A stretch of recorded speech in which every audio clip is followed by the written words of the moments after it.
Olá, meus amigos, Deus abençoe a vocês todos.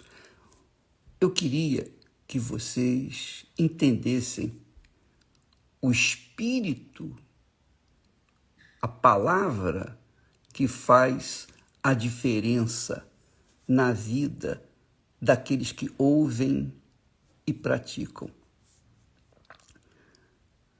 Não na vida dos que ouvem e não praticam, mas aqueles que praticam, que obedecem, que exercitam aquela palavra, a palavra de Deus, é como se elas estivessem obedecendo o próprio Deus, Deus falando com ela, faça isso, e ela faz, faça aquilo, ela faz, ela obedece.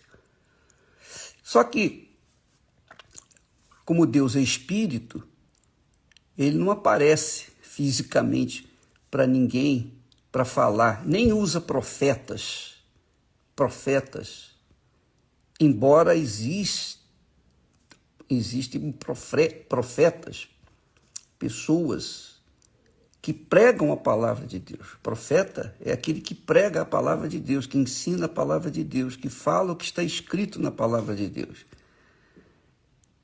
que faz ecoar a voz de Deus, a palavra dele, através da sua boca.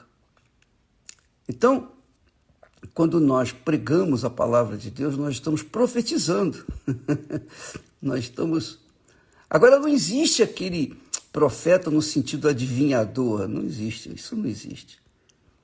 Nos tempos bíblicos, quando não havia a palavra escrita, a palavra só foi escrita pelos sacerdotes, pelos escribas judeus. E, naquela altura, só eles sabiam ler e escrever. Eles aprenderam a palavra para poderem escrever a mensagem que Deus queria. Moisés, por exemplo, foi instruído para escrever o Pentateuco, quer dizer, os 5 primeiros livros da Bíblia. Então, quando se reverbera essa palavra, quando se prega essa palavra, é Deus falando através daquela pessoa. Mas é aquela palavra que está escrito, não é aquela palavra que se inventa por aí. Não, fulano, você deve casar com cicrano, beltrano, Deus está me dizendo que você deve viajar, que você não pode viajar. Mentira, isso é do diabo. Esse tipo de profeta é enganador, é mentiroso, é usado pelo espírito enganador. E muita gente, infelizmente, desgraçadamente, e até gente capaz, inteligente, tem dado ouvido a esses profetas, ou profetas. Então, a profecia é a palavra de Deus. Por exemplo, Jesus disse assim: o que dará o homem em troca de sua alma? O que adianta o homem ganhar o mundo inteiro e perder a sua alma? O que dará o homem em troca de sua alma? Ele falou. Então, Mateus escreveu isso. Mateus era um homem instruído. Ele era um coletor de impostos, então ele sabia ler e escrever. Então ele escreveu, registrou. Lucas, doutor Lucas, era médico. Mais tarde, ele se converteu e também procurou saber da vida de Jesus. Ele escreveu. Marcos também escreveu. E João, que andava com Jesus, também escreveu. Todos eles foram instruídos, eram instruídos, sabiam escrever, então eles escreveram. Quando eu falo, por exemplo, eu falo assim, ó, Jesus disse que conhecereis a verdade vos libertará. Então, eu estou repetindo o que Jesus falou. Eu não estou falando por mim mesmo. Eu não estou ensinando algo, uma ideia, ou passando uma ideia que eu recebi. Não.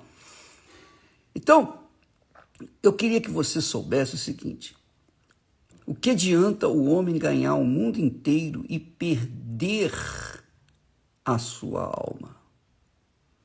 Então, Jesus mostra, através dessa palavra, que não existe nada mais precioso, mais rico, mais grandioso do que a alma humana.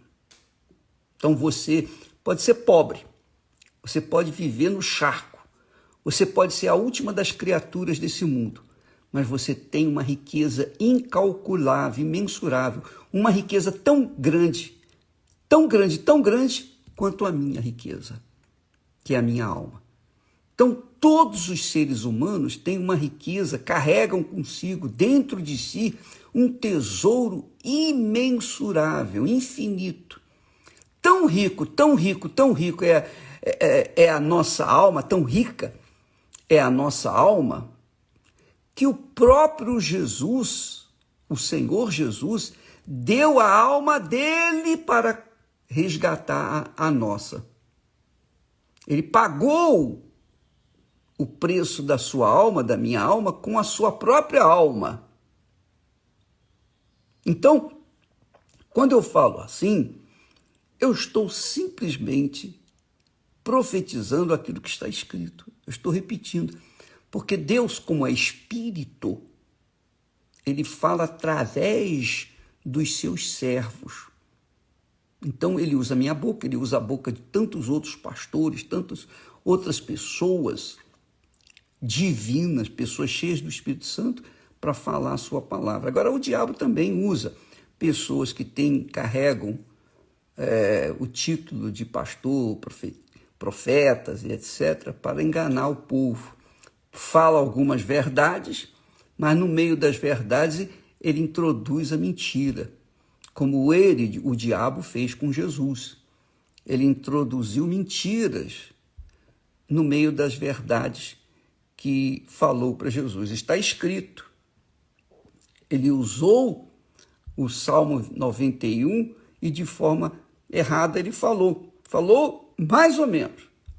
Falou uma parte que era verdade e outra parte que não era verdade. Então, amiga e amigo, preste atenção. Jesus disse: o que adianta o homem ganhar o mundo inteiro e perder a sua alma? Em outras palavras, ele está dizendo, olha, priorize a sua alma, priorize a sua salvação. O que é preciso você dar para ter a salvação da sua alma? Você tem que dar a sua alma. E dar a sua alma é dar o seu coração, colocar o seu coração no altar, tirar o coração do filho, da filha, do marido, da mulher, da família, tirar o coração de qualquer coisa desse mundo, das riquezas, da reputação, da grandeza que você tem, e colocar o coração no altar, submisso, humilde no altar. Aí, o Espírito Santo vai usar esse coração, quer dizer, essa alma, para falar com outras pessoas e dar testemunho do filho dele. É só isso. Agora, quando a pessoa não dá ouvidos à voz de Deus, falada através dos seus servos, então essa pessoa obviamente não crê. E é o que o próprio Senhor Jesus disse para os seus discípulos: ide por todo mundo, pregai o evangelho a toda criatura. Quem crê e for batizado nas águas será salvo. Quem crê e for batizado será salvo. Quem não crê já está condenado. Quer dizer, a alma que não crê já está condenada. Então, eu não vou explicar mais não, porque a gente fica explicando, tentando ajudar as pessoas, mas parece que quanto mais a gente fala, pior fica.